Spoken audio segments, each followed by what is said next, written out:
So, Richard, good to be talking through what's going on this month. Plenty going on. So, two issues in particular that we've been seeing a lot about this month. New measures around high streets intended to give communities and local bodies more control over their high streets.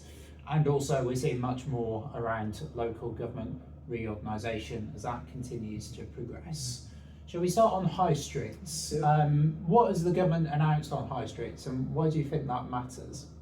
I think it matters for a whole load of reasons. We know how much high streets mean to people. We know how much they kind of become a symbol of the change that's taking place. So giving people more powers, I think, is really, really key. And the powers that they've been given is to stop things like vape shops, to stop things like adult gaming centres, and say, look, we don't want these on our high streets, or we do, they've got those choices, but it's giving them much greater power to decide what that high street is going to look like. Yeah, and this comes in sort of a broader context of local areas getting more powers. We're also seeing in recent days conversations about mayors going to get more powers over planning, and we're also seeing initiatives, of course, underway in terms of Pride in Place. And how important do you think those powers are going to be for helping struggling high streets? So I think the powers are a good start, but they are not the solution in its entirety, because I think it's all very well giving a local area more power, but you need to be really, really clear about what you want your high street to be, what you want your town centre, your local hub to become. And we've seen those areas that are getting that right. They've done a real amount of work to really engage with both the business community and the local population to understand what we want this to become, what does it mean to us, where do we want it to go. And when they've got it right, they've not just thought about what they're stopping, which is what legislation does, they're sort of like what it can be and what they want to create, and making real. Some people are focused very heavily on saying, let's have a environment where we've got a lot of restaurants, places to go for a drink and socialise. Some places have said more of a destination feel where there's more entertainment. Others have gone for a mix of leisure, some access to services. So we've seen quite a few NHS services now getting into the high street. I think some of the most successful ones have actually gone for a really interesting mix of those things, but created a hub where people need to travel and want to travel in for so much more than just what was a previously retail dominated sector. Yeah, and I think sort of Pride in Place captures it quite well in terms of it's getting that pride back into place, places where people want to spend that time. And yeah, some really good examples we've seen in terms of changing the landscape of what those high streets look like.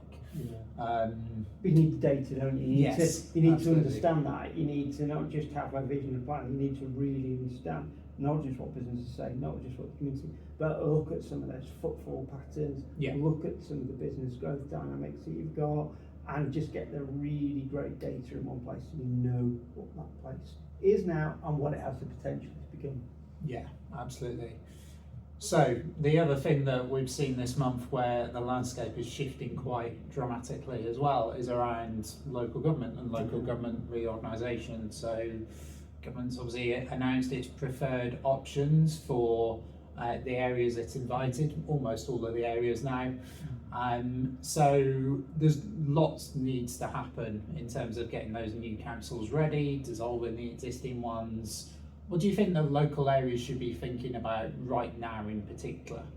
I think it's really interesting. I think there's those areas that it's very easy to get absorbed into that internal change and those internal changes, but I think it's about thinking about what the art of the possible is now, and really kind of standing back and being bold about what they can do, being ambitious about what they can do, and saying, right, actually, let's get a really great plan together again, let's get our data, let's get real deep understanding about what we've got, but then also look to say, how can we bring together these new powers we've got to look at it in the whole.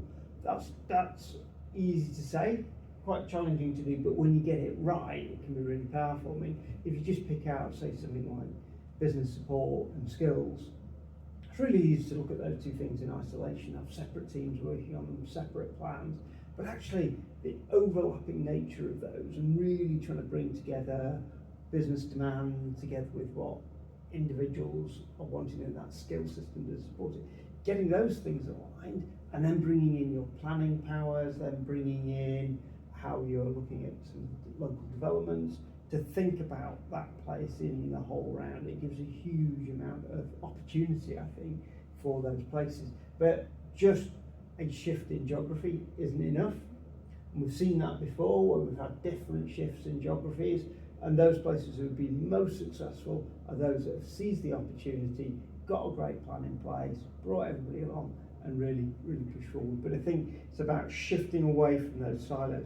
The danger is you end up still in those silos just at the bigger level. But I think it's then pulling it together and saying, how do we pull all of this together with a single plan and really kind of motivate everybody to get behind that plan as well? Because it's not just that local leadership, it's about how they can stimulate business and other institutions to get behind that plan. Absolutely. Some great tips there for local places, and I'm sure it's a topic we're going to be discussing and thinking about much more, along with high streets and devolution happening in many places as well alongside LGR. So great to chat about that, and we'll no doubt be discussing more about it very soon.